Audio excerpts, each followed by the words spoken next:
can't wait to tell Yeah, you. I should turn my phone off. Yeah. Only thing is I don't. Oh, there it is.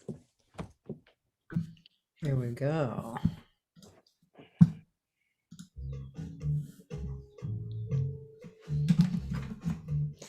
My guest today is Akua Dixon. And you're listening to her record, and this is her song, Akuya's Dance. I'll be showing you that in one moment.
That's great. Thank Okay, you. so uh, what time was that in?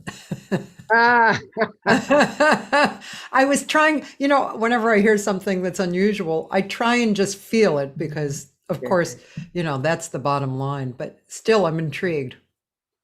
Okay. It's an 8-bar pattern, Okay. but 6 bars are in 7. Then there's a bar of 6 and another bar of 7. So Ah. fill it up. Now, on a song like that, I mean, I know how I write, but do you, I mean, in this song, does the rhythm and the timing come first, or does the melody come first, or do they kind of come together to you? Well, with each piece, it is different what is the initial element. And in this one, it was definitely the bass line. Okay. You know, the bass line came and that locked in everything else Yeah, around, tied up the rhythm. Um, I love it. thank you. Wow, really wonderful. Mhm. Well, let's see. Should I lead with this? I have a surprise connection for you. Okay. Stephen Nachmanovich. Okay. Okay. You know him, right? He's the one who, Camille, you guys met through Camille, and he has one or two instruments of hers as well. Oh, you mean through Carlene? Carlene, I'm sorry, Carlene. Yes. Yes. Okay. Now I know who you're He's talking the about. author of Free Play, Improvisation in Life and the Arts. Okay. I don't know if you ever read that book. That was like a Bible book for me. It Mhm. was, like Kenny Werner's book, Effortless Mastery.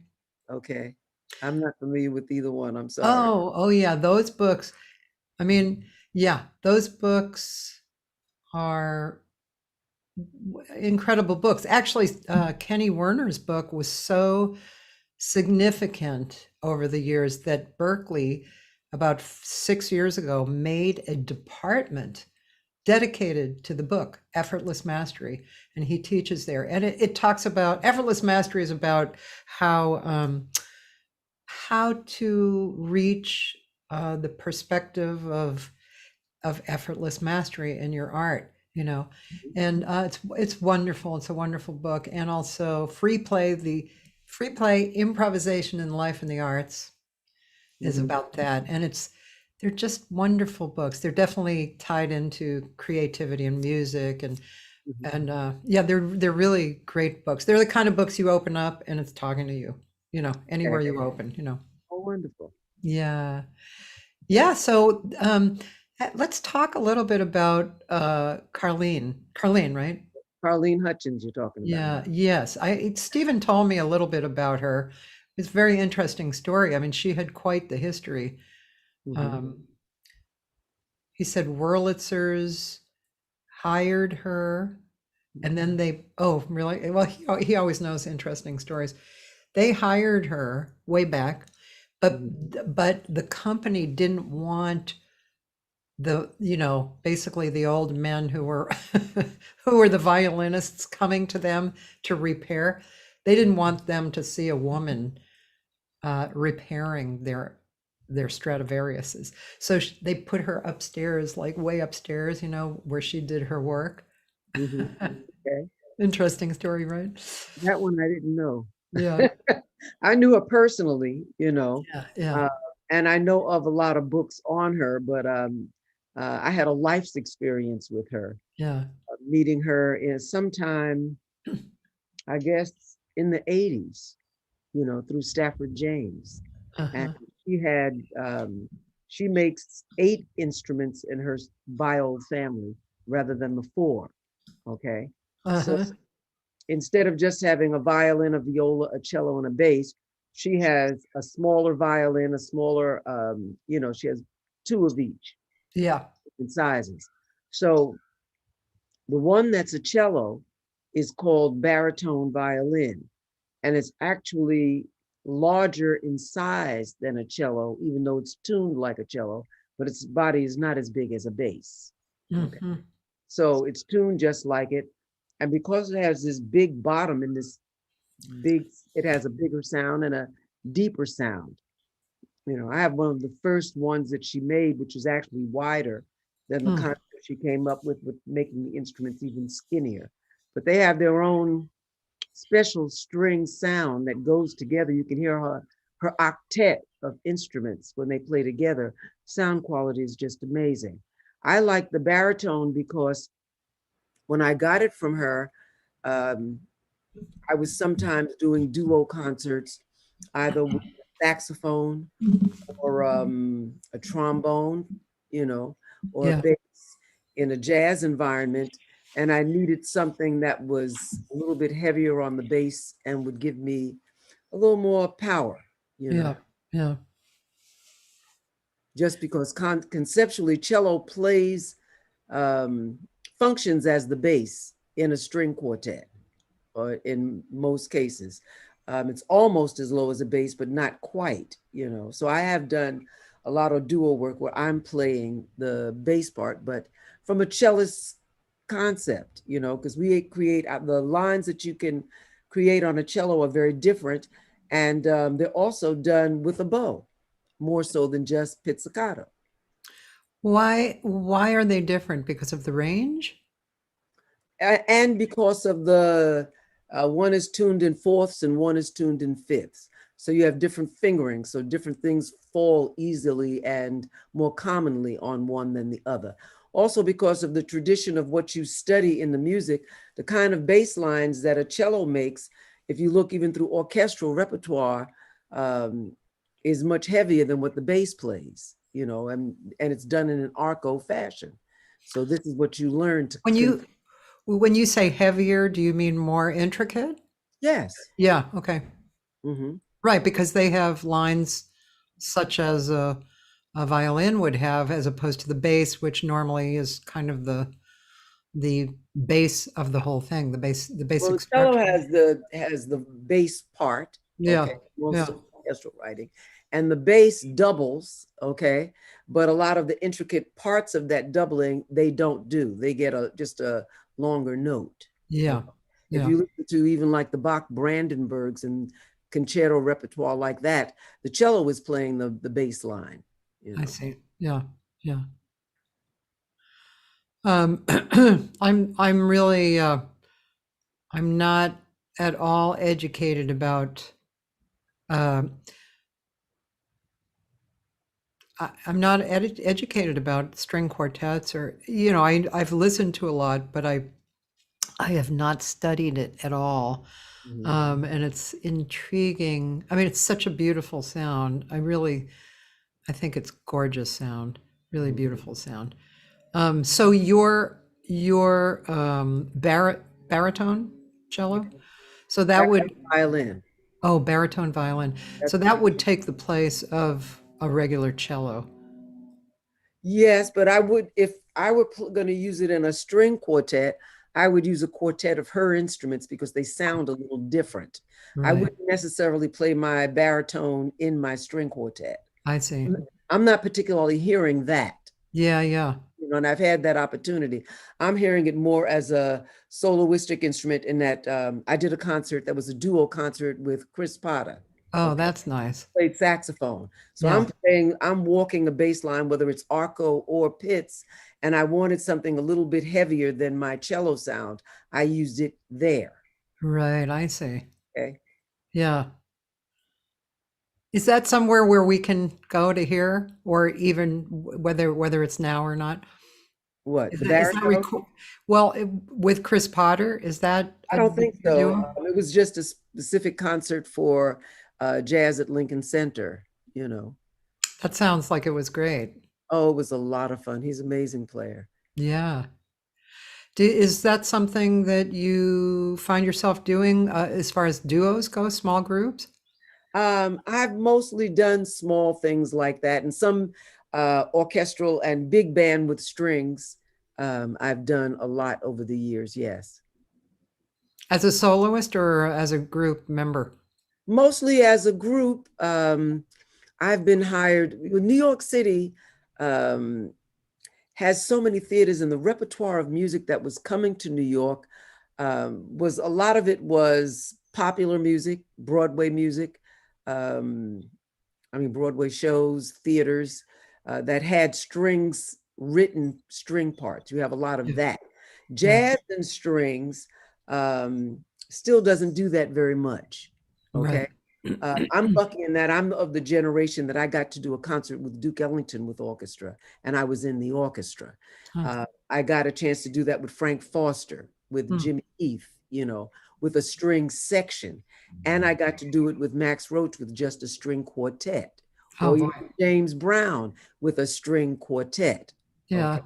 This was things that were explored during that time, Yeah. Yeah. Um, don't see as much of that today, but there's not, the world is in a fluctuating space. Yeah. So who knows what will be next on the plate, That was a one-time series that was done in one of the other buildings that overlooked the Hudson, those duo concerts, and they were really lovely, but they gave that space up a long time ago and have been really dealing with dizzies and the spaces that are in there. Yeah. And it's a different kind of sound than duo concerts. This wasn't a jazz club kind of room, Yeah. They Hmm. weren't serving anything during the performance. Yeah. No, I'm just saying, Imagine that. oh, it was lovely. Yeah. Yeah. Yeah. Yeah. You're reading through your bio is really pretty thrilling. You played with so many beautiful situations, just as you were just saying. I mean, wow. Um, when you were, how old were you when you started to really feel like you were expanding into a busy career? Well, I have to make a separation between where I considered it to be professional and semi-professional, because Okay. growing up in New York, I started working and gigging in junior high school. Oh, Okay. yeah. And in high school, I went to the High School of Performing Arts. I was already gigging. I wasn't working with, the kind of people that you talk about, but Yeah. I was working. So I never was not busy. Between when I was off from school, I was rehearsing and gigging, Yeah. whether it was playing in chamber groups and chamber orchestras that you could belong to in New York, or getting paid to do church gigs and things like that. Yeah. So you were a professional from a young age. From a young age. I Yeah. got a union card when I worked at the Apollo Theater with James Brown. Okay.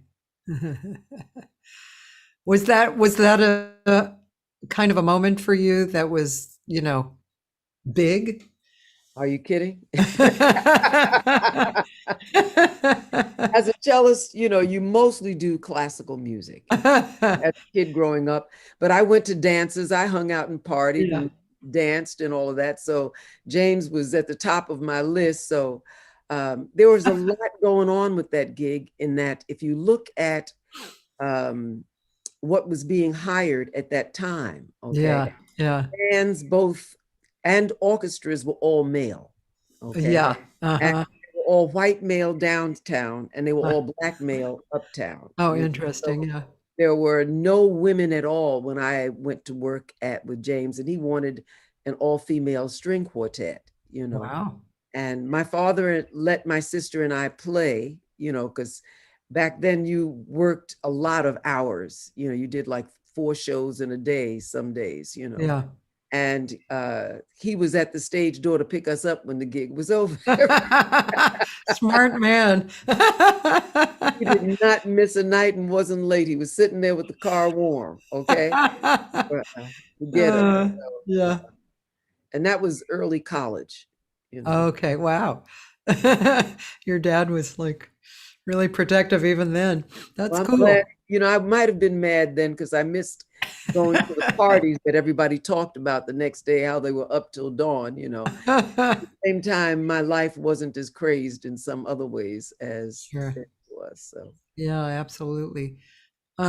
Michael Bosian said hi. I don't know I, if you're we're and Facebook friends, yes. okay. Yeah, I have several people here. Okay. My friend Roland is saying Doesn't Stanley Clark play a baritone cello? Or I have no idea. there you go, Roland. Yeah. You're gonna have to do your own research, but let us know. I don't know his bowed playing. I'm just not familiar with it. I'm sorry. Yeah, But the baritone violin is definitely bowed. that's totally, yeah. I would like to know if he does. I'd like Yeah. to hear it. Okay. There's not much that I was able to listen to and check out as a cellist trying to learn how to play this music. Yeah. Who in cello was I to listen to? Really wasn't much going on, and I didn't come around it in that direction, as a woman in the industry. Getting to play the concerts that I did, I learned the phrasing and the stylistic ways of playing as a string player that I still feel is missing from most classical ensembles that play swing. Yeah. Yeah. It does not feel or sound the same. Yeah. I've noticed over I've noticed over the last, I don't know, 15 years or so in LA anyway, that a lot more string players are coming into creative jazz productions. Of course, there's always the Billy Child's kind of productions, but those are chamber orchestras that you would hear. But also smaller groups. A lot of, I don't know if that's probably happening in New York too, right? Oh, yes, there's tons. And all Yeah, over. yeah, There's a lot of string players who are exploring at this point, yeah, rather than when I started out, and it was very, very few. yeah, Still, cello is not one that has gone as far in traditional jazz playing as violins have always done. yeah, A lot of them are playing new music, and very yeah, creative music and coming up with a lot of new things. And a good bit of them are going into traditional and learning changes and how to swing. So yeah, I'm talking about cellists specifically, because yeah, it's different playing it on the cello because it's tuned in fifths. And since it's bigger than a violin, you don't get an octave comfortably in your hand. So it's a lot of shifting. when people write for cello, do they think about the hand positions, or do they just write the music? Well, that depends on the composer, Yeah, depends on the composer. I'm sure you appreciate if they write with that in mind. Well, if they know what the instrument is capable of playing, Yeah. yes. Hmm. There's some things that I just tell them, it's not a piano. I can't do from here to there. I Yeah. have to go from here and I have to move and shift. So there's space. I can't just do this. Yeah. Yeah. Yeah. Yeah. Absolutely. There are some things, especially double stops, that they don't realize that you can't get. Um, you know, Yeah. Yeah. That's when I learned about how trombone was played. I was so shocked to really get into how a slide trombone, where their positions are, and that's yeah. You just you can't even imagine until you actually talk with somebody and get educated A about lot it. of people think that the violin does it, but the violin is smaller. You can get an octave comfortably in your hand just like this and go. In Yeah. order for me to get it, I've got to do this, or I've got to use my thumb all the time. Yeah. The Yeah. upper positions it works, but then you don't have that gorgeous medium to low range sound of the cello that you want. So Yeah. it gives me something to keep practicing and trying to learn. Interesting. Do you still actually practice, or do you just play through music every day? I do both. I have Okay. to practice. Yeah. You have to warm up, you know. Yeah. Yeah. And some things, if you don't warm up and do all the time, the motor stops running. So you've got to do it. The voice is very much like that. Yeah. It's really, I mean, you can sing, Yeah. but really, you really do have to practice every day to have the flexibility and fluidity and Um, yeah, Openness and of tone quality. Yes. yes, tone quality, which every instrument speaks about, um, and it's. I mean, I would assume all instruments go through this, but there's a perspective too. Well, not just one, but as for instance, practicing voice, I find that I really have to work on the mental perspective, because if that's correct, then everything flows and is much easier. And if I and it's so subtle. It's really subtle, the differences and the how do I say it? Well, I guess I can just put it like that. The differences in thinking this way and thinking this way, and not even realizing that I'm thinking this way. That's what really gets me, you know? It's like, Mhm. what? I'm thinking that way? I didn't know I was thinking that way. But I'm sure it's in your instruments as well, right? Perspective, mental perspective. Oh, it's most important, you Yeah. know. And a lot of times, if your mental perspective is someplace where it doesn't need to be, it's hard to focus and concentrate on certain kinds of practice, especially, you know. Some practicing that you do is more, um, takes more thought than others, you know, and a real strict focus. So you need your mind clear. Yeah. Do Mhm. you do you have any of course you do. I'm going to ask you, what are your points of view about see, I'm answering myself already without making the question. Um, do you can you tell us your perspective on reaching the magic as opposed to focusing on the technique?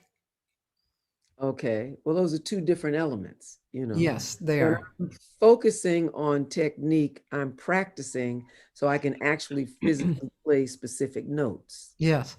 okay, all over my instrument with a certain kind of, with several different types of sound quality. I don't like to lock myself in, you know.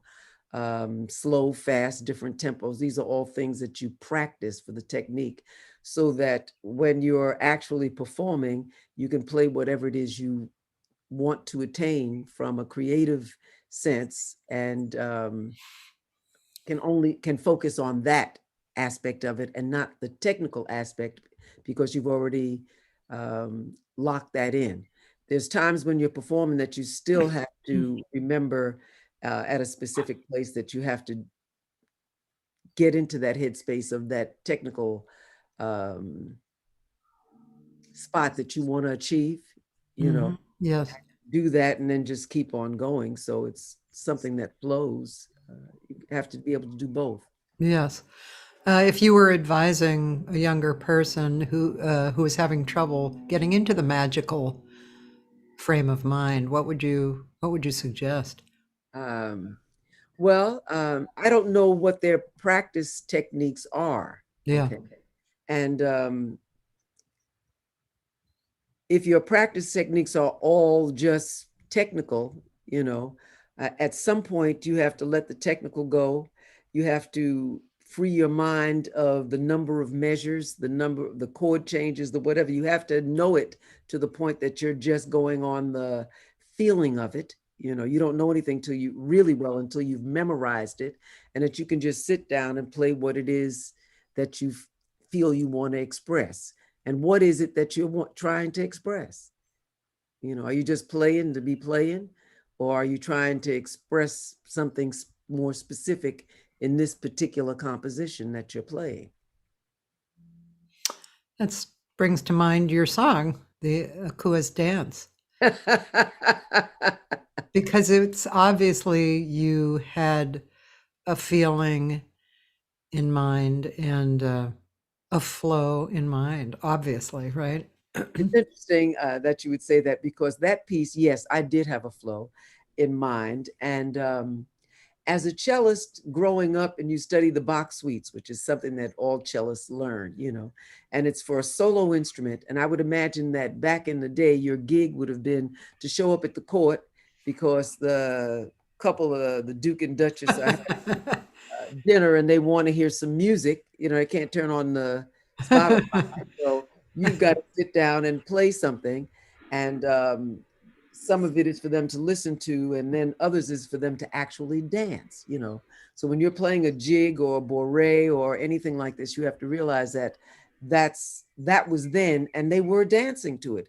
Now we play everything from a more intellectual standpoint, and people are just listening. Nobody's up actually dancing. So the tempos have gotten faster and really change, you Oh, know, especially since they were wearing these big, elaborate dresses. It had to have been much slower. You hmm. can't waltz at the tempos that we do waltzes for fun and for listening today, you know. But Yeah. okay, um, as far as Akua's dance is concerned, I learned over the decades of playing the cello that if I was going to play certain places, and especially in Black churches, and in neighborhood community centers and places like that, that I had to play something that they could tap their foot, okay? Um, or they were not going to be happy. So I had learned all this classical music and studied it in school, but when I needed to go out and work and play places like that, I had to play a tune or something that would make them feel in a certain way. So I learned how to do that with the cello. With Akua's dance, what's interesting about that piece is I've been writing an opera in my spare time for decades, you know, and I'm finished it. I'm in the process of Oh, getting the final notation and everything worked out. oh, wow. But there's a scene in the opera where there are four wives, okay? They're all the wives of one particular guy. And he's interested in adding a fifth wife. But the fifth wife is a strong, independent woman, okay? And she is going to try to charm these four wives into leaving him. And, and Wow. she's not going along with it, Oh, I okay? like that So, story. so in her case, the melody that the cello is playing, this, I took 8 measures from that scene, that bass line, and I used it to create a Oh, cool dance, but oh, that's where it comes from. In the opera, it sounds very different, you know. oh. Bass line is the same, but it's got a whole lot of other elements because you have all these different voices singing and uh, Wow, I can't wait to you hear have and her see second you. kind of beat because she's, you know, She's, yes, yes, she's strong conjuring, woman. and they're answering her back, you know, but that moment. So you wrote everything in the opera? I wrote all of the music. Okay. And what about the story? Who wrote that? Aisha Rahman wrote the story. Okay. So you wrote all of the music to the story. And how long is the opera? Almost 2 hours. Uh-huh. And so when do you see it being done by? Well, I'm applying for grants because I'm in the final notation stages. You know, if you've never done something before, the first time is always the longest because you're learning as you're going, you know. Yes, yes. And even with just the notation of it, and putting it into finale. When I started the work, everything was in my handwriting, and I have a very good penmanship. But in today's world, you know, you stop, you get married, have kids, and now I'm finishing it up. I had to put it all, learn the program, put it into finale, you know, and then complete the opera and keep on going. So it's been a lot in my spare time. You know. I so understand what you're Yeah. saying. Yeah, it's really interesting. It's all a process. You know, everything is a process, right? I always tell my husband that because he would like things to he's just a different nature. He would like things to get done and that's it. And I always tell him, you know what? Probably not going to happen. It's just, because everything is a process, Yeah. Well, actually, and that's one of the main things between men and women that we don't understand because our schedules and our lives are so different in that regard, you know. yeah, yeah, Uh, I I chose to have children. I'm glad that I had them, you know, but I wanted to give them also a certain amount of time, and I wanted to have a certain amount of time with them because what's the point in having them if you don't spend some time and shape them and enjoy them, you yeah, know? yeah, So I did put some things in parameters where they weren't dead, but they had some ice cubes on them so I could yeah, deal with the everyday momentary things that I have to do that are life. You yeah. know, being an artist too, unless you're in a job where your job is doing that one specific thing all of the time, you don't have the space and time to be creative and just work on what you feel like working on. A lot of my years coming up, I worked in music to keep a roof over my head well, but I did Broadway shows, which creatively didn't do anything for my own growth of my music in a particular sense. Yeah. Or even popular music shows. And I'm glad I did every one of them. I like the music in most of them. Yeah. Yeah, and you get the other things like the camaraderie of, the musicians and the whole community. That's a big thing, right?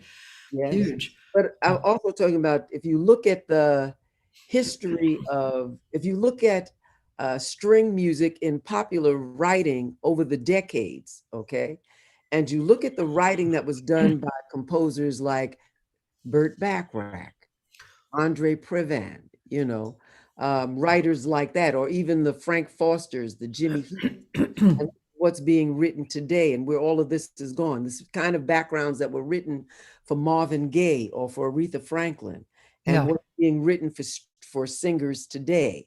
There's a whole history and a tradition of the music that has gone through a lot of changes that I Yeah. also got to experience.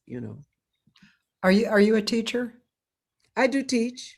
Yeah, it Don't do it full time, but I do. sounds like you could be a senior lecturer too. You Call know. me. I'm ready. How many children do you have, and are they involved in music as well? Yes, I have two children, a girl and a boy, and they both chose music. Hmm, And they're cool. both very, very talented. I'm proud of both of them. What do they do? Well, my daughter is a singer, songwriter, and my son plays drums, and he's also a composer. Nice. And what about your husband? Is he a musician? My ex-husband was a musician, yeah, or Uh, is a musician, yes. yeah, yeah. So that was a household that was coming up really in music. They had the benefit of it, yes, Yeah, and a lot of different types of music.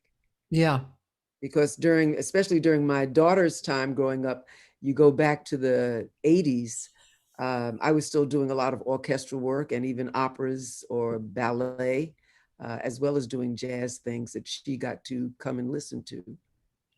that's so cool. I So did she, that. My dad was a sax player, so I used to go out, yeah, and to rehearsals, and we grew up singing on the gigs with him, and yeah, that's so she good. got up listening to all kinds of stuff, whether it was Broadway, whether it was orchestra, whether it was the ballet, whether it was a jazz band. So she likes everything. That's so cool. Yeah. Yeah. Did you have any? Did you have mentors, either alive or, well, both alive or people that you listened to, whether they were alive or not? Were they instrumental mentors? Were they classical necessarily, or were they jazz? Well, I would say all along the way, I've had different encouragement Yeah. uh, and mentors. In classical music, my cello teacher was wonderful. I studied with Beinar Heifetz, and uh, that was a ridiculous experience, and really set my sound, and concept as far as what I want to pull out of the instrument soulfully. Later on, when I decided I also wanted to learn about jazz, I studied with Reggie Workman, Oh, and he's been a mentor all of my career. Um, so I've had people like that who've been very inspirational. People that I worked with too, who had to have I won't say had to have, but had the kind of patience that was necessary to get their concept out of a string quartet playing jazz. Okay. Um, I'd have to say Max Roach. Okay. Because my sister and I were in the quartet and we'd played a lot of gigs together all our life. She was 2 grades higher than me. We we were in the James Brown Quartet. We were in Latin gigs together. We were doing all the Jimmy Heath and Frank Foster and all this stuff for 10 years before we actually met Max, but working in the double quartet and the initial Uptown String Quartet, and he wanted the rhythm of what he was playing to sound like that in the strings, and he had the patience to go over every single phrase till he got it with the rhythmic feel that he wanted. It's not about counting and calculating and ticking. There's a very difference in learning something to the point that you've got it, that is just flowing from you. And rhythmically, he's on that level. So to pull you there was really a strong learning experience. And what can I say? That's pretty big, actually. Pretty big. Um, yeah, it's kind of huge. Yeah. Yeah, and Max Roach, I mean, I was still in, when I say that, when I worked with the double quartet and the initial Uptown String Quartet, we were also playing parts. We weren't hired as soloists. yeah, Okay. But the parts that we had to play were ridiculously challenging. Okay. And he didn't want it to sound like a European classical string yeah, quartet. He wanted it to sound like a jazz quartet. yeah. And that's the reviews that we got after rehearsing with him and working with him during that period of time. Are there representations of that on CD or? My sister and I left the quartet after 81. My daughter when I met Max, I was pregnant, and I worked that gig through the pregnancy and afterwards for a couple of years. And I needed to, I left because I had other responsibilities. I couldn't be out on tour like that. And so the quartet that's after me has recorded a lot of repertoire and gone on to record with him. There's on my SoundCloud page, there's just a little clip of just the string quartet playing just a little piece from a Cecil Bridgewater composition, and it's that bebop styling that I really felt that I learned at Max's hand. And it's just a short little clip of just the string quartet in the middle of a long composition that had the band cooking at a really fast tempo. We did not drop the tempo at all and played all this stuff. And then Max took it up and took a solo afterwards. I couldn't play everybody's everything because the song was just too long, and also like rites of passage of what can be played and what can't be played on the internet. So I just took that small little clip that somebody sent me that they did a cassette in the audience, Oh my God. Well, here I am on your SoundCloud page. It says Bird Says. All right. Okay.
Oh my God.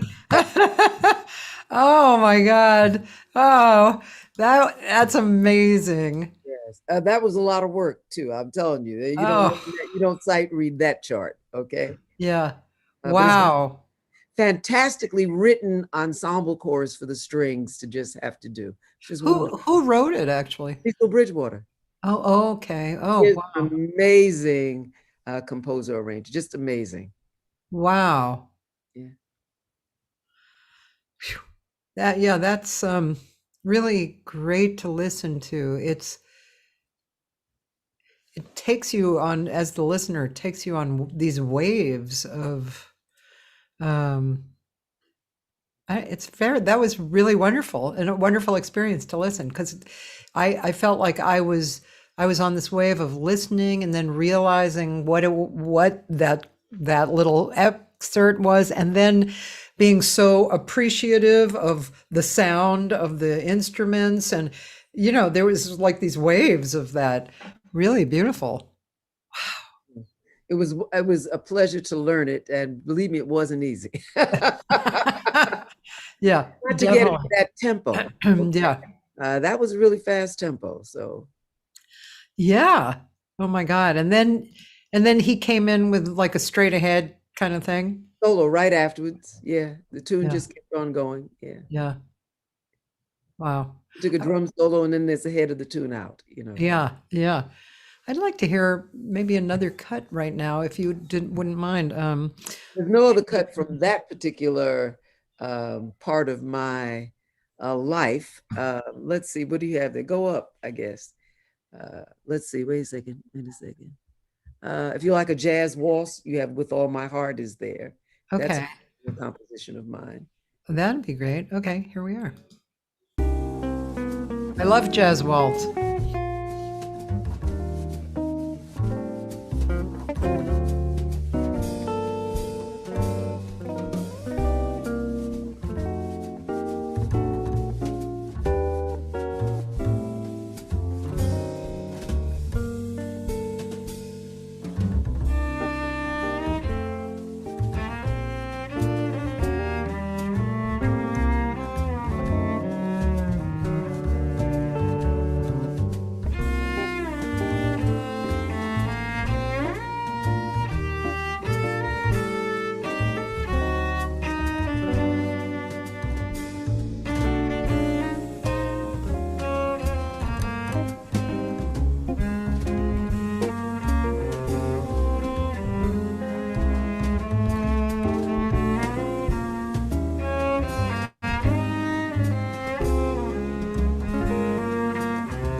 I'm going to, I want to talk a little bit more. So I'm gonna stop this. Sorry, guitarist. Okay. I always hate to do that, but sometimes I just need to move on and talk, you Yeah. know. Um, a few things came to mind. One is Shanna Tucker. You must know Shanna, right? Yes, I do. She's a very talented cellist and singer in person. Beautiful. Yeah, yeah, really beautiful soul. Um, and yeah, I first did I first can't remember where I first heard her. Maybe in LA as part of um, yeah, I can't remember because my mind has sieves in it. But it was somebody you know, like a composer arranger, wonderful player. Anyway, she actually came from New York to be in this jazz concert, you know, in a beautiful little room, and I heard her and saw her play, and she's just so wonderful. Then I Yes. saw her at the Jazz Congress during that period in the January jazz thing in New York. But I think actually it was an APAP showcase, and she did her own thing. And Hmm. she's just very talented. Yes, she is. She sings and plays at the same time. Yeah. Yeah. I learned to sing and accompany myself at the piano before I played cello. So if I Oh, do that, I just do it like that. I can't spend the time to learn how to accompany myself on the cello. It's just not a desire since I can do it on the piano. yeah, yeah. I know sometimes things they just take the spot of the creative flow, right? Yeah. Yeah, speaking of that, um, it struck me that strings and voice are things that are regarding intonation. You Mm. know, I've always been fascinated with intonation, you know, in various in various ways and situations, you know, including recording or maybe if I sing with a bass player, you know, I mean, it can be very different from bass player to bass player. Mhm. And of course, singing with other singers, you know, in both maybe a choir type of classical as opposed to a jazz group, you know, singing with other singers. There's a lot of different things that you have to do and adjust. You know, you can't have too much vibrato in a smaller jazz group. And, you know, here's a note, and if somebody hears it here, and somebody hears it here, and somebody hears it here, you know, kind of have to blend that. So, one question that I have is when you're playing with a quartet, because that's probably one of the smaller situations that you would play with, is that does that create situations and things to think about? And how do you deal with that? Well, playing a string instrument, you deal with that no matter what, you know. Even Mm, when I'm playing by myself, yeah. I have to deal with it. The intonation on the instrument, you can play tempered like a piano, but there's some times where you might want to pitch to lean in closer or a little bit further away because you're hearing it there that way and the way the scale goes. You don't always hear it 100% tempered, like a piano. For the most part, you do, but there can be some bending of notes. In a string quartet, I've found that depending upon the way the chord is built within the quartet, sometimes you have to adjust your pitch a little bit to make the chord sound right.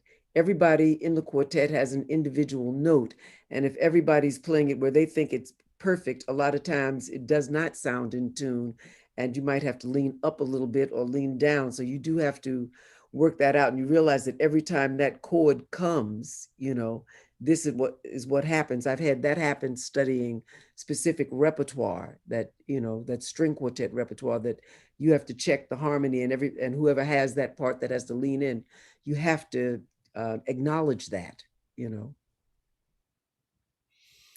Yeah. I sing with a improv vocal group called Fish to Birds, and there are many times as seven of us, and where we are not singing written things, but we do go into harmonies, and some of us think, like I tend towards chromatic scales, Mhm, so intentions. That's mhm, what I like to instigate. So, it just kind of depends. And of course, tension things, which I'm sure you've done a lot of tension type of mhm. chords and stuff. You really have to be in tune for attention to sound great. Right. Yeah. Some of it is specifically written to have a certain kind of tension and sound and the way the chords have to go. And other times, if it's in improvisation, even it can be collective in a space that if one person is going over there, for everybody else to stay just locked into a rigid, tempered environment may not make the music go where it should go for that specific instance. Hmm. Yeah.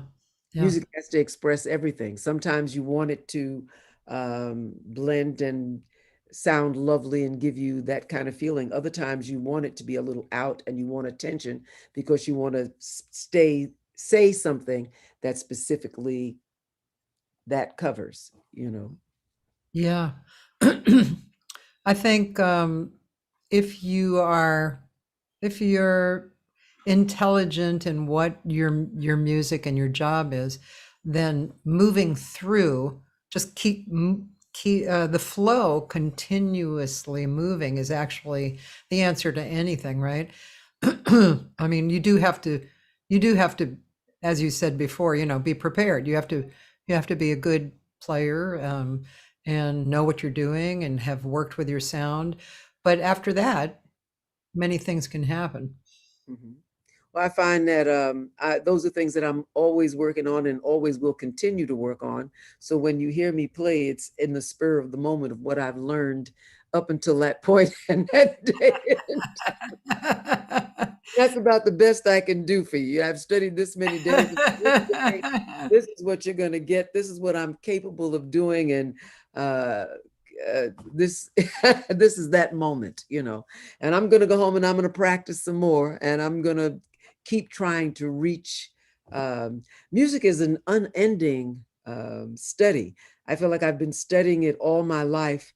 I started studying music before I entered classical music. I grew up in a home that always had a piano, and I went to church where music was a big foundation in my journey. So I was hearing and learning music from a root source, before I got into studying it in a school and uh, in a school source. Okay. Yeah. So it's been all my life, but I feel like there's still a lot more left for me to learn. And it's been enjoyable from that perspective. That's beautiful. Yeah. That reminded me of talking to John DeVersa yesterday. And so I said, "You live in Florida?" And he said, "Well, no, I live in Miami," which Oh, we okay. laughed about it. He said, "Miami is unique unto itself." And he said, previous to this year, he'd been on the road a lot, and then in the bubble of the university, right? And so this year, he actually got to really embrace the music in Miami, and it's so varied that he just he's overjoyed that he, Yes, finding all this new delicious music, to be yes. involved in. Yeah. That's wonderful. Yeah, really nice. Oh, thanks, Dan. Shauna Tucker was playing with James Newton. Oh, okay, the flutist. Yes, Yeah, I've worked with him before. yeah, I But in figured. Berlin, not in Oh, United States. yeah. He's a great Yeah, musician he's and nice fabulous. person. Yeah. Yeah, yeah, I really like him. My Um, sister recorded with him on his Luella album. oh, Yeah. oh, lovely. Speaking of albums, do you have any idea on about how many recordings you've been on? No. Lots. Well, something, certain specific ones stand out because they were just major to me. Okay. Yes, yes. But when I was in my 20s, and we were just going from one gig to the next, and there was a lot of record dates, both in Latin music and in jazz and in commercial music. Um, I wasn't keeping track of a lot of the gigs. And I'm happy to say that now I've been opening up boxes that my sister kept, and their programs and things from that day, her date books. So maybe some of it I will be able to retrace. I remember some of the great instances that I got to recording with Nestor Torres or with Cachao, or even with La Lupe when she was here. I did that recording, Hector Lavoe. Um, Aretha Franklin, Carmen McRae, I've done Betty Carter. Just, there are certain ones, Abby Lincoln, it sticks out in your mind, but there's just um, every one of them, I couldn't tell you off the top of my head, Yeah, I haven't counted. yeah. Um, what about your own CDs? How Okay. many of there are there? I put out 3 on my own Uh-huh. over the last number of years. And before that, I recorded 2 string quartet CDs. One was on Landmark and the second was on Savant. Oh, okay. Yeah, so Yeah. those were just strictly string quartet. Right. Okay. So that's a different element than what you hear me playing with the Akua's dance, and with Yeah. all my heart. That was a time, like I said, the cello functions as the bass in a string quartet. So all of the years that I was working, I really worked within my string quartet the most. Yeah. After I lost my sister and John Blake, it was hard for me to just say I'm going to play in a string quartet again. I just couldn't do it. So first CD was after that I did was Moving On, which With All My Heart was on, that jazz waltz. And that was the first one I did where cello was the lead instrument and a rhythm section. I see. Did you say did your sister passed? Yes, she did. I'm sorry. I can relate. I had twin sisters who were 4 years older than me. We grew up totally singing together. One played piano, and they both passed. So I can Oh, understand yeah. that. Yeah. And as a matter of fact, when the first one passed, the second one, she just she couldn't get near a piano for years.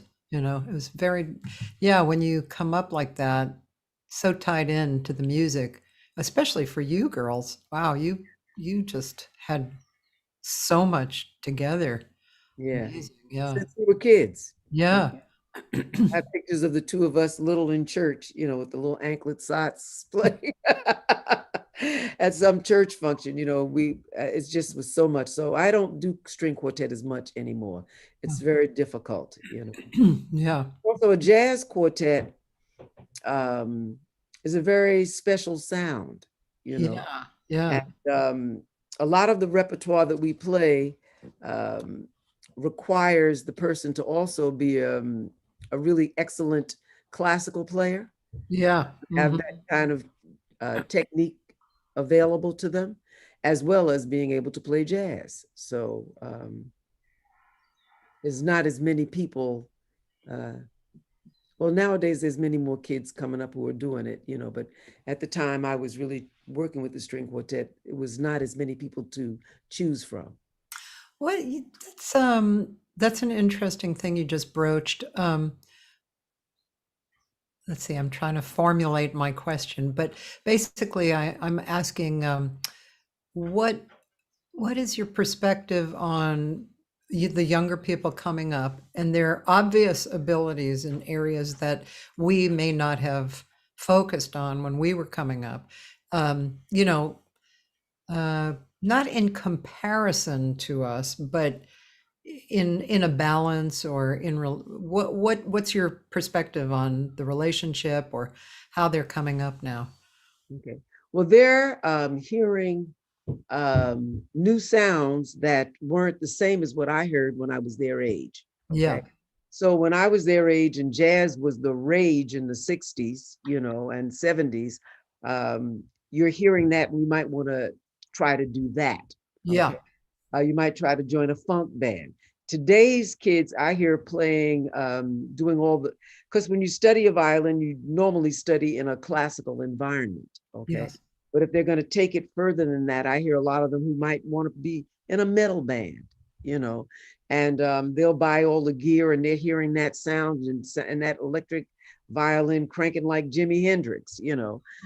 So there's a lot more going and stylistically. Look at Shana Tucker, you know, she sings and she's playing at the same time. Yeah.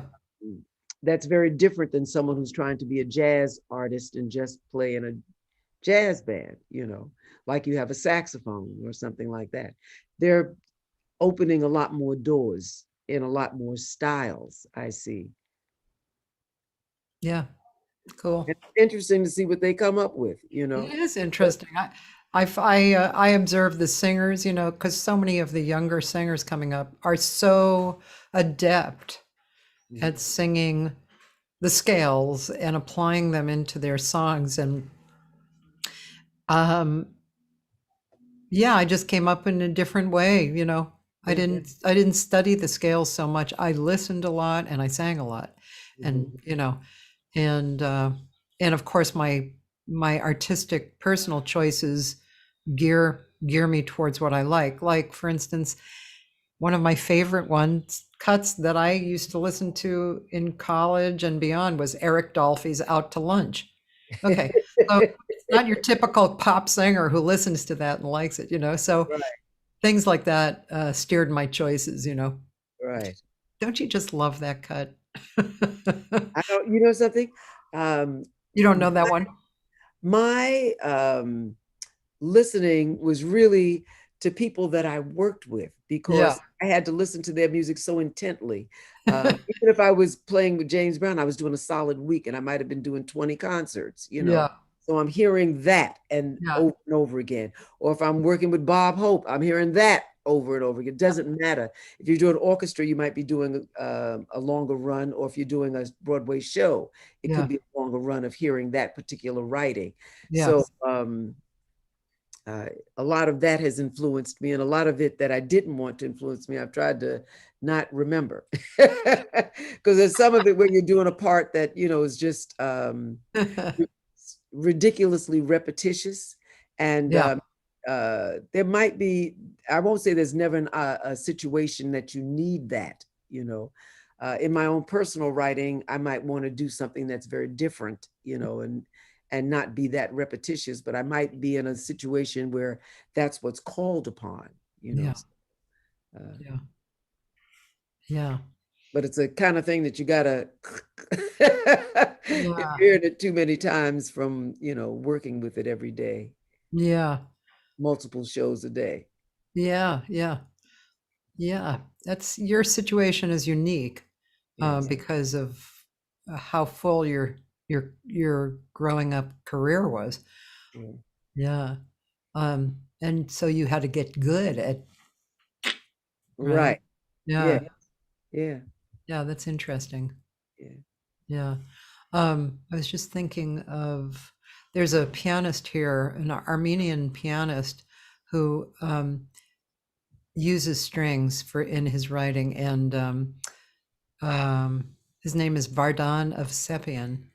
He's an Mhm. incredibly great piano player, and he wrote this whole. I guess it's a recording. It's a project, I guess, because I think it had several recordings and several performances called Voce, and just beautiful stuff. I'm going to make a note to send you that, Voce to Akua, Mhm. because I think you'd like it. It's really beautiful, and his timing, his rhythm, and use of space, and very capable of painting haunting pictures. It's really, really quite beautiful. I tried writing lyrics to one piece called Dreaming in Paris, and it just lovely. I'm a big fan of space and intervals. you know. Mhm. So yeah, but of course melody too, of course. Oh, yes. Oh, yeah. Oh yeah, Roland, that is true. Yeah, Shauna also uses looping. Yes, she does. She Hmm. does use looping. And well, that's what a lot of them are doing. This is today's world, you know. Yes, yes. Um, let's see. Roland's asking if you had musical parents. I can't remember if you spoke about that. No, I didn't speak about that. Neither one of my parents were musicians. My mother's family, and you have to realize that she was born in 1920s, 1914, I think, or someplace in there, my mother and father. And most homes at that time, on my mother's side, they had a piano in the house, you know. Yeah, most homes did, right? Yes. And Yes. so all of her siblings could at least play their spirituals Uh, and a couple of blues songs, you know. But if you wanted to hear music, this is what was the key. My dad always said that he played the radio. And when people would laugh, I will say that that was definitely a big influence because my parents listened to different things on the radio. My mother, coming from a church background, she was listening to the gospel music and to Mahalia Jackson and to the Blind Boys from Alabama and you know, Walker and people like this on the radio. My dad was listening to BB King and Bobby Blue Bland and, you know, account big bands, you know, but he had his niche of things that he liked to listen to, you know. So um, those things all shape you. But I grew up during a time that we always had a piano in the house. yeah. It's very few years in my life that I didn't have a piano in the house. And all the time when I was a kid growing up, I always had a piano. And Wurlitzer, which was in the Times Square area, was one where you would go in and they had these little soundproof rooms with just a spinet in it and all the sheet music. So if a song came out, you went and you got the sheet music and you took it inside the booth and you could see if you could figure out how to play it and if you wanted to buy it so you could take it home and learn it. This was music then. Yeah. Now you can just put it in your uh, take it off the computer, off the internet into your computer. You can add this. You can turn it around and You can play. slow it down. Yeah. Put your video with it and put it on TikTok. You know, Everything. so Yes, it's a different time, isn't it? it is. It's wonderful. You It know. is. It's pretty fabulous. I've been using GarageBand a little bit this year, and then I just got Logic, which is basically GarageBand. But I've been flying in stems from the studio, and so I can practice with it, and I can mute and make it lower or higher. I mean, it's really great, that I can do that. I mean, I go to the studio to do the final thing right now. However, I just opened up Logic, so I there is a project that I've had on the back burners for a long time, and I'm looking forward to working on the Hmm. vocals in Logic, because I can just take my time, Yeah, and experiment. I think it's great to do that. yeah. Yeah. Um, do you use things like that, Logic or? Well, I just got Logic. I had there's I was using Adobe Audition for all these years, but Oh, um mainly to just edit, cut, and hear some things that I needed to hear, not for release purposes, you know. yeah, yeah, But to see, and I bought equipment and microphones so I could try to mic myself to see where the mic should go to give a better sound quality, you know, and yeah, be a lot more knowledgeable in the studio, you know. yes, A lot of yes. engineers don't know how to mic strings, and a cello is not a violin, you know. So if if you want to know what's going on, you have to try to figure it out for yourself. So I spent a lot of years doing it from that regard and learning that program. But I just upgraded my computer and it came with Logic, so I'm learning Logic from the beginning, you know. Mhm. A lot of Good the for you, last number of girl. years, I would have people that would write me from a distant place, send me their track, and ask me to just overdub a cello solo or whatever and send it back to them. Yeah, And I had office set up so that I could do that, so I could just do basic overdubs. Yeah. And it, to have a basic program that can do that always helps. Yeah. Yeah. Yeah. I'm looking forward to getting into it more and more. As you said, as we were talking about before, you and I are both worker bees, because we like to. And if you leave an empty space or you clear out something else pops up. Like, hi, do you want to do me now? It's like, I would say out of all those kind of things, I spend more time in music notation software than anything else. oh, interesting. Well, Mhm. I can imagine. I mean, I use Sibelius, but I don't do scores, and I'm sure you do scores. Scores, yeah. Yeah. So, But also harmonically, um, music as it has traditionally been has specific key signatures for keys that work within European classical music. And in jazz, it's very different. If you're in C major in European classical music, that's everything is a natural. If you're in a C blues, the seventh is always a flat. So you have a B flat in the key signature. So that starts already a difference in how you have to think about notation.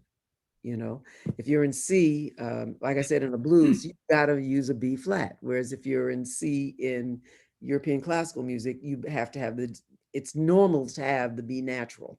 yes. So, and it goes on from there. We're using new scales, new chords, new harmonies that have to be figured out, how the notation of it, the flats, the sharps, the syncopation of it, how all of that can be done. People are writing in 11 and 13 in odd meters, which you noticed about that one, there's a video on my SoundCloud page. I saw it when you were scanning by that I didn't realize was there, of a piece that I wrote for the cello big band. It's all cello players. And Oh, it's an 11. Okay. well, we have to hear a little bit of that. Okay. Well, it's called Okay. circling. I saw it as you went by. And Okay. it was a lot of fun,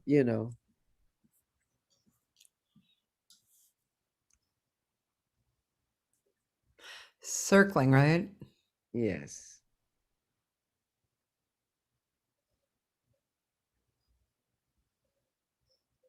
Okay, let's see. Let me start from the top.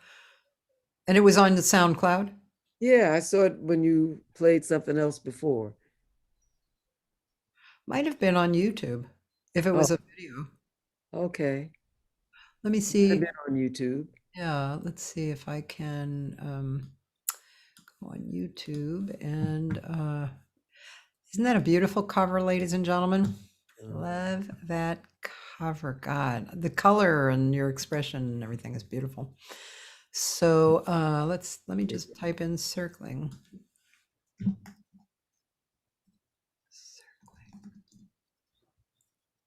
Right there it here. is.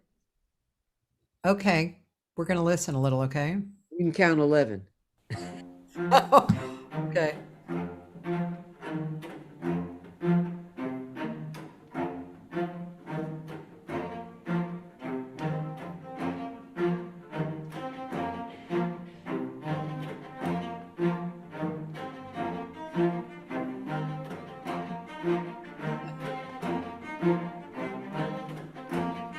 Oh, yeah.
That's great. Now this is well, two questions. One is this 11/4 or 11/8?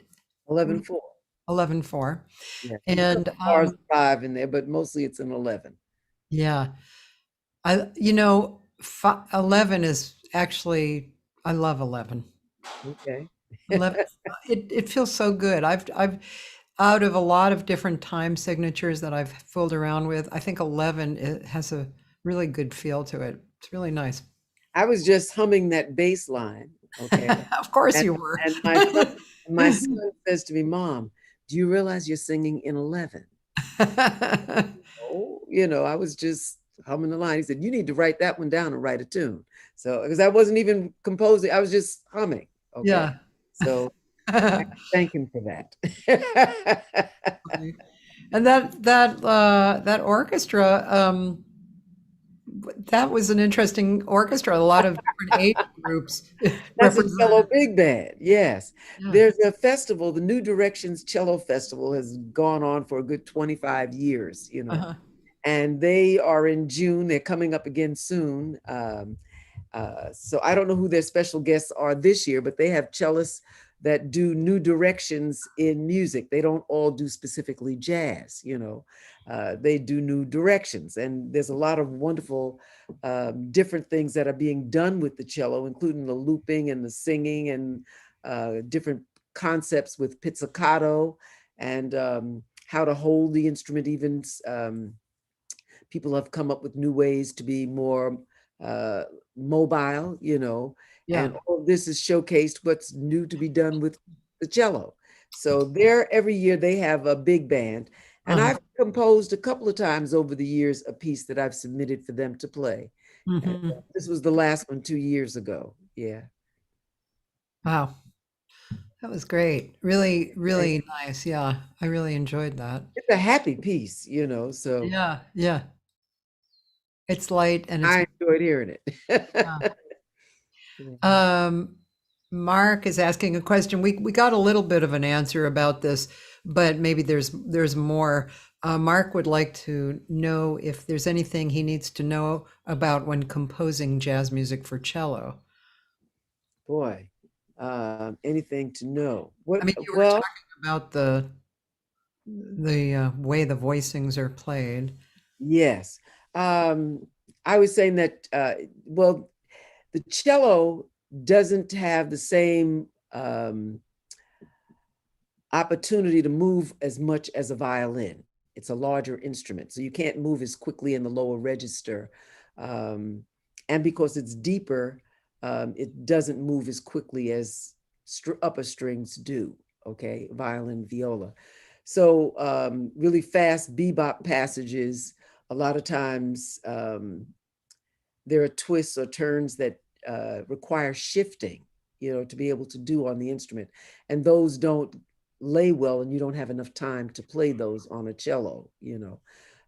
So you have to be very careful about having intervals larger than, say, a third of a fourth if you're trying to do that kind of jumping. Mhm. Double stops, six work well on cello, fifths, sixths, some thirds, you know.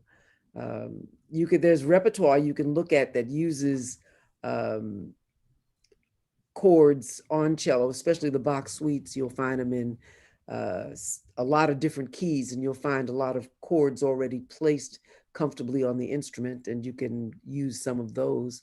Both the violin suites and the cello suites have good voicings for chords. But a cello can do a lot of things that other strings do. Um, and as long as you don't go below the lowest note that it plays, which is a C. Um, we usually practice on the professional level 4-octave scales. So you do have range, but you can't go from the lowest C to the highest C in 2 seconds flat. You have to have a connection. And I would say probably for me, the most important thing is it written in intervals that I can actually hear? You Yeah. know, a lot of times, if you're writing an interval and I just can't hear the interval, you can't say like it's a piano key, you've got two black ones and three black ones and this, so this one is an F, coming from here. You have to be able to hear it. So that to me is the most important thing to look out for. Great. Yeah, when you are writing for a string quartet, do you I would imagine that there are different things that can happen, and people don't have to travel together all the time, Right, right? Be right. That's an option. Yeah. Mm-hmm. That's an option. And the traditional writing for string quartet, that SATB, where the melodies in the first violin, then you have a second violin, a viola, and a cello. You can switch it around. I have pieces that I write that I'm writing a string quartet now for a group of people in the Cleveland uh, New Music, City Music Cleveland Orchestra. And there are places where other instruments are carrying on the other voicings, and a different instrument, the viola or the cello, might have the melody in a specific place, because it does work. It's worth exploring and experimenting with how you can do that. Each instrument does have its uh, excuse me, its areas on its instrument that stick out Yeah. and are soloistic, that you can explore, and to write in the heart and the meat of the instrument, and have the others be in a more complementary range or um, technique. Like sometimes you might have the lead person, if you wanted to really sing, they're playing with their bow, and maybe the accompaniment is pizzicato. Mm-hmm. So you have sound difference options that you Yeah. can use. Yeah. Um, I would imagine there's also just the possibility of, let's say, somebody going, I hear Akua Dixon on this, and so you actually hear you playing it in your head, as the composer, and thinking of that sound. And then there's probably the composer who is writing the piece, generally hearing as you said, the SATB, and and then being pleasantly surprised and thrilled over somebody particular playing this quality of tone that they have. Mhm. So probably Well, all I that. have had times, even for myself, if I'm writing with specific people in mind and I know um, what it is they're going to do with what I've notated, I can write it in that regard. In most string quartet writing, most players, if they're just classical players, are going to approach it from a similar perspective. Okay, and Mm. this is what you're going to get. Jazz players, having the opportunity to be creative any way they want to, each one of them has a different signature or style, and will flavor it differently. Yeah. So Yeah. I can keep that in mind. So I have pieces that I've written that if it's played by a classical quartet, it's going to be very cut and square to the page. And if I give that to a jazz quartet where the people are used to exploring more, there are places where I might want it to be cut to the page. And I say, well, because everybody's in unison, you really have to play it specifically as written. And other places where they have the space to be free to be creative and play what they're hearing and add some personality to it. There's so many wonderful possibilities. Yes. Yeah. Yeah. Do you I spoke of this yesterday with the writers, because they write for large groups, orchestras, or big bands, and they're unusual writing. And um, we were talking about in the old days in jazz how especially big bands would write very interesting heads, and which would happen at the beginning and the end of the song, but then in the middle they'd just kind of open it up with a trio and for improvisation. But actually what's even cooler in a way, I mean it depends, I'm being very general here, but what's cooler is to write these underlying movements that the soloist can actually solo over. Do you find that you write any particular way, having the improv, the soloist in mind? Well, it depends on the composition. Yeah. And a lot of it does require, for string quartet, there's times where I have to write something that doesn't require improvisation. And there are times that I write charts that do require improvisation. And I'll leave those spaces open, for them to play. But I write both ways. Yeah. When Yeah. I'm thinking about it and it's open for improvisation, um, you've got to have players. A string quartet, you don't have a drum, you don't have a piano or a guitar, so everything has to come from the ensemble itself. So if you're going to take a solo, who's going to comp? Hmm. Going to walk the bass line? Are you going to have that, or is everybody, what is it that you want for the improvisational section?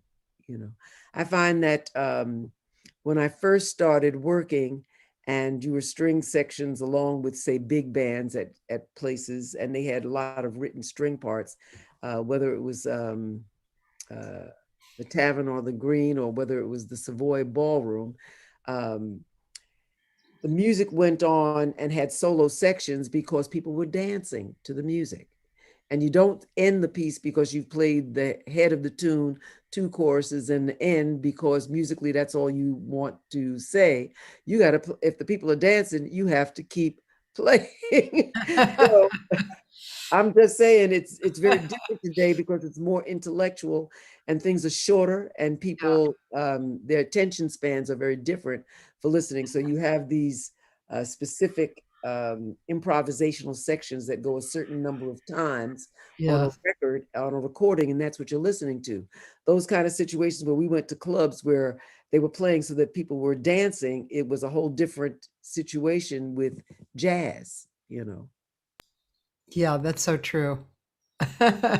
Over the years, you learn that when you're Yeah, out even there. if I went to the Lenox Lounge when I was growing up, when they had the organ trios, there was dance floor so you could dance. Dance, Now, no, you go to sit in a club and listen to the music and buy food and drinks. You know, so Yeah.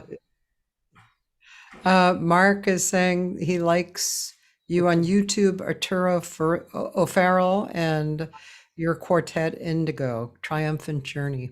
that was a wonderful concert. Wonderful concert. His music is so fabulous, and um, I had the opportunity to work with him on a couple of projects, and that one was really very special. Yeah. We might try and listen just to a little bit of that, but we'll see. We'll see if that's one that's owned by somebody. I don't know who that one's owned by, so I can't. Only the ones that are personally, especially on those 3 CDs uh, Yeah. that I did on my own.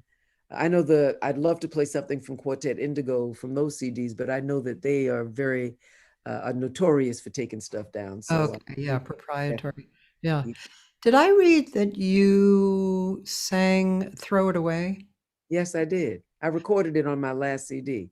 Okay, so Abby, Spotify. first of all, that's the great Abby Lincoln song "Throw It Away," which is, I think I read this and I totally agreed. It's like a standard, "Throw It Yeah. Away." It's just such a great song, and yeah, and since it's on your CD, maybe we can listen to Okay. that. So would that be on SoundCloud or YouTube? On Spotify. I think it's on Spotify. It might be on SoundCloud, but I know it's on Spotify. All right. Well, I just happen to have everything. Or have I opened Spotify yet on my new computer? Yes, I believe I have. Um, and yeah, let's do that. Did you know Abby?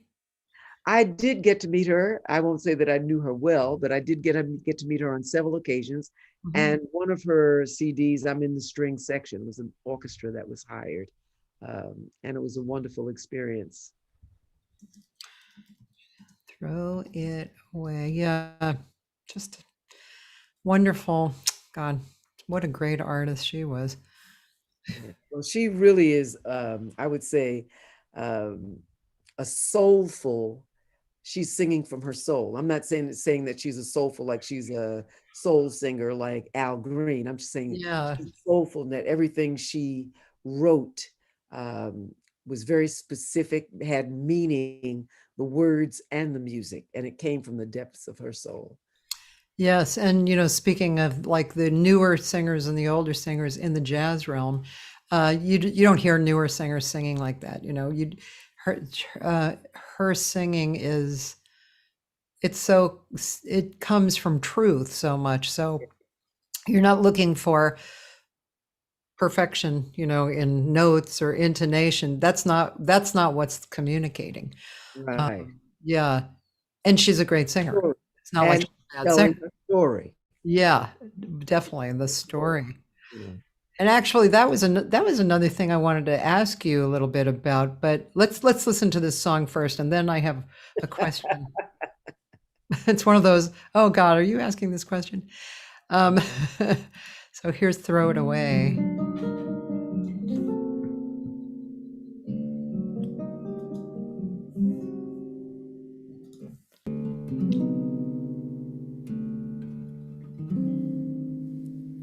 I think about the life I lived, a figure made of clay,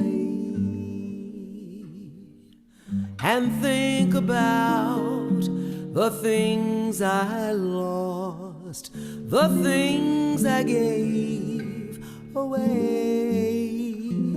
And when I'm in a certain mood, I search the halls and look. One night I found these magic words. They were in a magic book.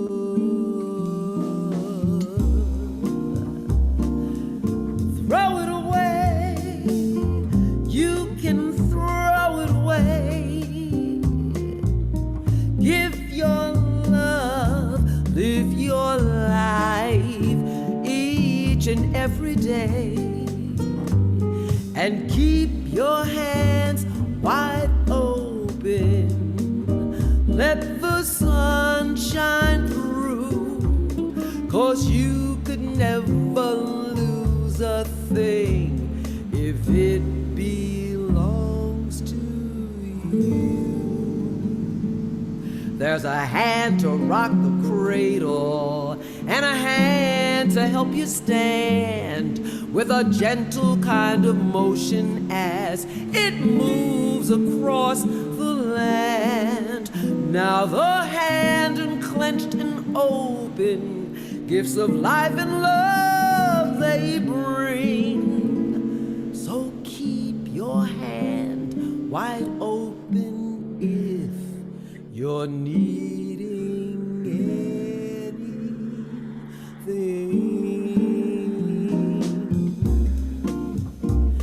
Throw it away. You can throw it away. Give your love, live your life each and every day, and keep your hands wide open. Let the sun shine through, 'cause you could never lose a thing if it belongs to you.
There's a natural obligation to what we own and claim, possessing and belonging to, acknowledging a name.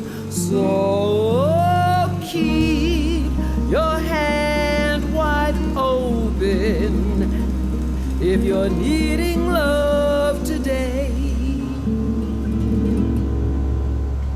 'cause you can lose it even if you throw it all away. Throw it away. You can throw it away.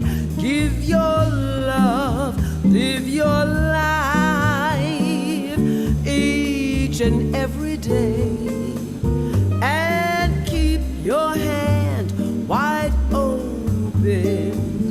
Let the sun shine through, 'cause you can never lose a thing if it belongs to you.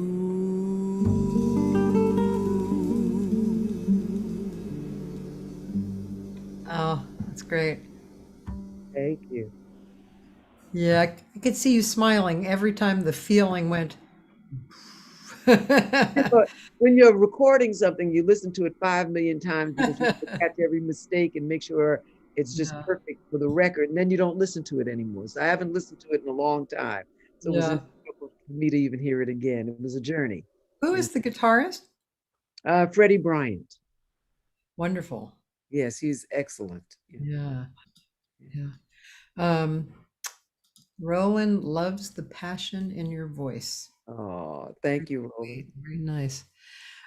This leads me into a question, um, which is, do you have thoughts of the purpose of your artistry? Okay, I have had that my entire life about where my direction and what my path that I've been on has been, because I was placed on this path at such a young age, you know, and as a Black woman, having the opportunity to even have studied cello, you know, and to go on through um, the working environment challenges that I've had to go through and deal with back then, especially, has been a challenging path, but one that I've realized that that's what I was supposed to do and just keep on going, you know. And it's one that at this stage in my life, I try to express to younger people, you know, and let them realize that, yes, it's even more possible for you today to follow your dream and do what it is that you want to do with music. And realizing that there are a lot of different ways that you can achieve your goal, you know. Uh, and for ladies especially, I like to say to be able to still look at yourself in the mirror. Mm-hmm. And for gentlemen, for how to understand and work with women in the industry, you know. As a band leader, it's always challenging to get people to follow where you're going if it's different than whatever the status quo is. And that's always been a challenge for me. Even when I recorded it, Freddie was the guitarist, but when I initially heard the piece, he wasn't in my band at that particular time. And I heard the arrangement being slow out of time and then going into tempo, you know. And as far as the guitarist on that gig was concerned, the pieces recorded all in the same kind of tempo, you know.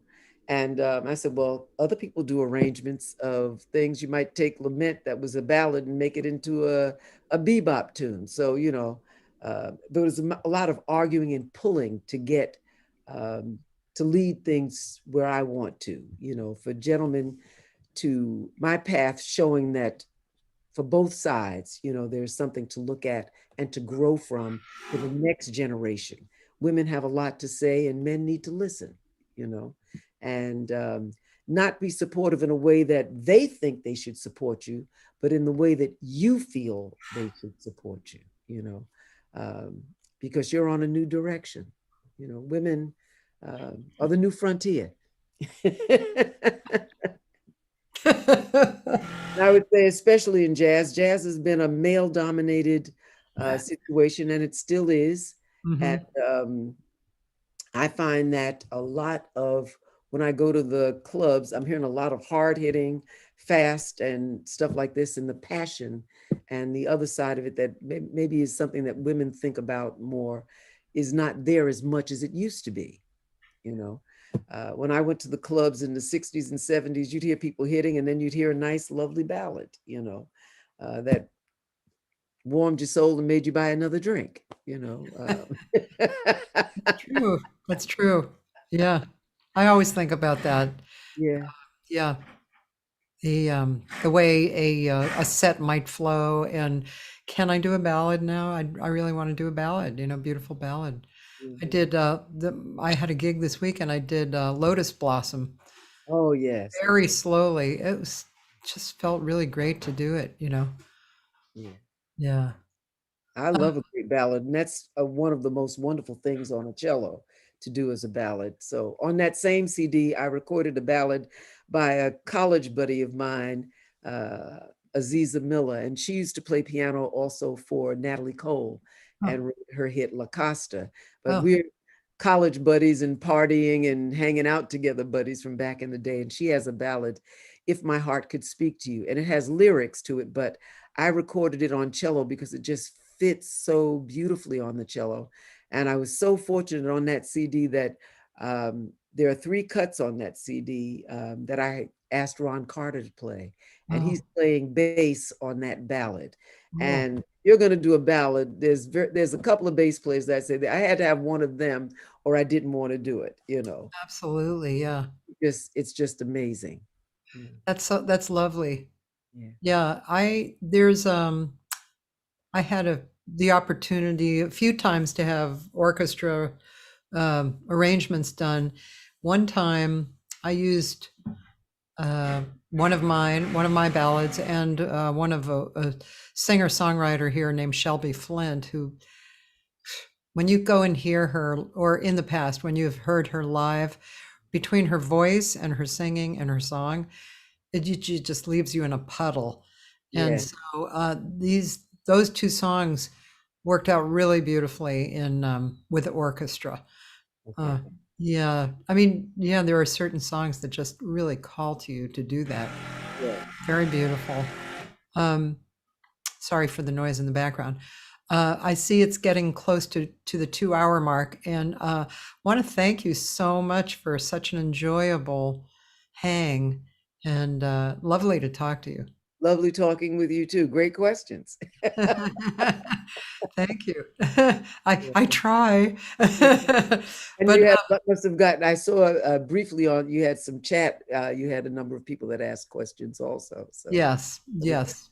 good. We have a lot of good people. Oh, by the way, you see right here, that's my sisters when they were young. Twins. Yeah.